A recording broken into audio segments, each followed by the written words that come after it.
13 अप्रैल 1919 भारत के इतिहास का एक ऐसा दिन जब अमृतसर के जलियांवाला बाग में भगदड़ मच चुकी थी और करीब 10 मिनट में 1500 से भी ज़्यादा लोग अपनी जानें गंवा चुके थे।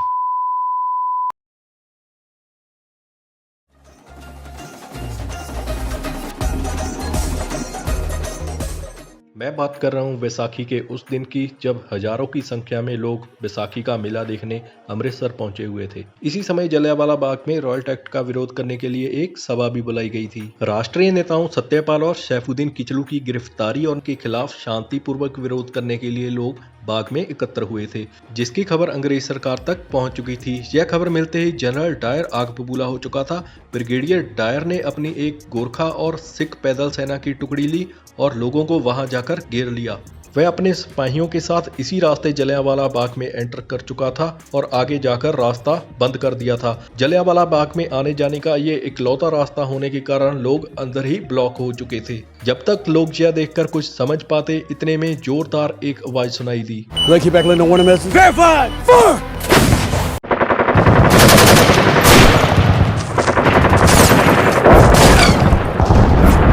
फायर की आवाज सुनते ही जहां बारिश की तरह गोलियां बरसने लगी और पल भर में ही खुशी मनाते लोग लाशें बन चुके थे।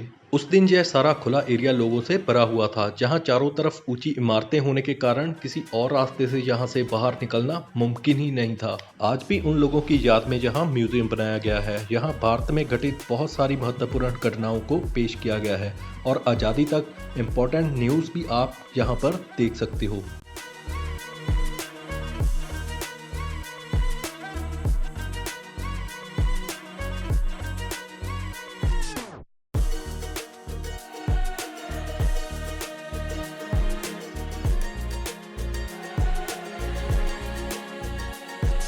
उन्नीस सौ उन्नीस की दर्दनाक चीख पुकार के बाद आज यहाँ का माहौल काफ़ी शांत है। यहाँ पर सफाई और खूबसूरती का भी काफ़ी ध्यान रखा गया है।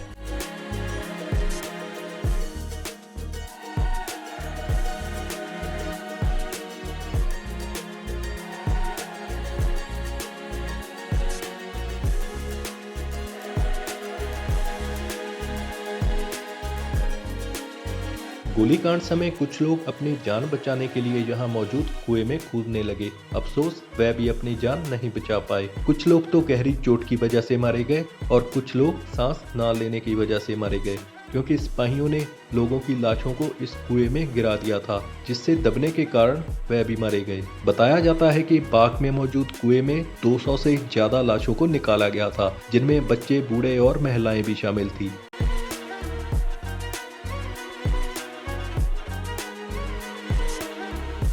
भले ही आज इस हत्याकांड को 100 से ज्यादा साल हो चुके हैं, आज भी जहां की दीवारों पर लगे गोलियों के निशान उस खौफनाक मंजर को बयान करते हैं।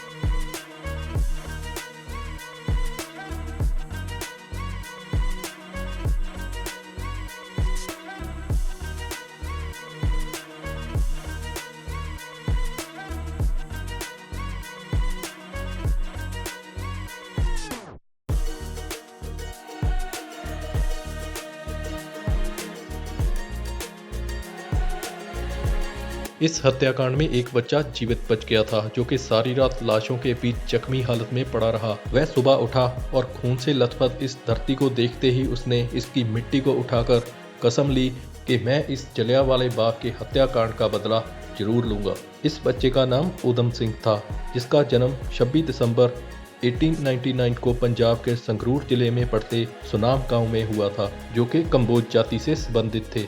ऊधम सिंह आके डैर कोलों जे मंगला बदला लैंदा ना, ओए हिक ताण के आपां तुरदे ना, ओए सानू कोई पंजाबी कहंदा ना। ऊधम सिंह के बचपन का नाम शेर सिंह था। ऊधम सिंह जब 7 साल के थे तब उनके माता पिता का निधन हो चुका था। इस घटना के चलते उन्हें अपने बड़े भाई के साथ अमृतसर के एक अनाथालय में शरण लेनी पड़ी।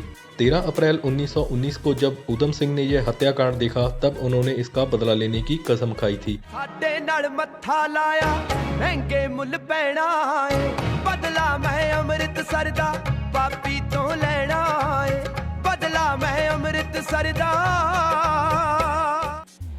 इसी के चलते 1919 में उन्होंने अनाथालय छोड़ दिया और क्रांतिकारी संगठनों के साथ मिलकर आज़ादी की लड़ाई में शामिल हो गए। इसी दौरान उन्होंने अफ्रीका, ब्राजील और अमेरिका की यात्रा की और आखिरकार सन 1934 में उधम सिंह लंदन पहुंचे। यहाँ पर रहकर वह अपने मकसद को पूरा करने के लिए वेट करने लगे।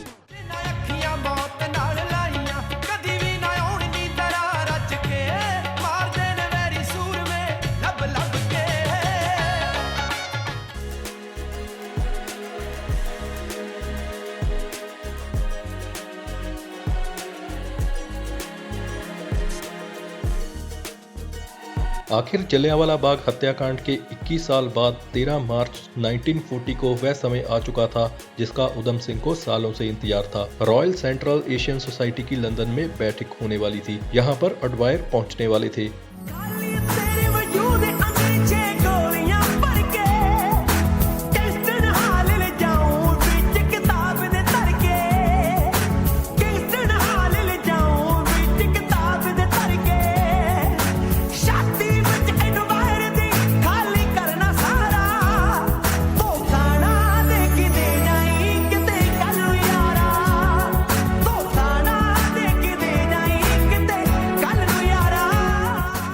उधम सिंह ने एक बुक में अपने रिवाल्वर को छिपाकर उस बैठक में दस्तक दी और अडवायर को देखते ही गोली मार दी।